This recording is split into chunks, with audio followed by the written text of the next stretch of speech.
Високите сметки на државните функционери, направени во кафани, ресторани, бурекджилници, гираджилници и чајджилници, платени со државни пари, ги забезекна и налутија граѓаните. Еве зошто.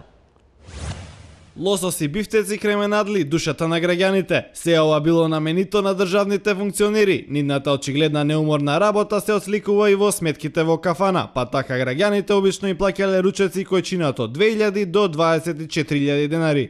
Заменик министерот Тимчо Муцунски, кој само од дома го знаат дека е министер, на едно седнување трошел и по 200 евра, од кој дури 1500 денари се за вода, што не носи до заклучок дека на ручекот присуствувала и Камила. Ни техничките министри од СДСМ не се срамеле да јадат на наша сметка. Така дополнителниот министер Кирацовски од февруари до декември потрошил 90.000 денари. Освен јадење на функционерите, сме им плаќале и цигари и алкохол, па можеби реално е време да се размисли да има и фонд во кој ќе се собираат пари за да и лепат на певаljката и да порачуваат песни. Сепак останува можноста дека не е до функционерите, туку дека самата позиција отвара апетит. На здравје нека ни е на сите.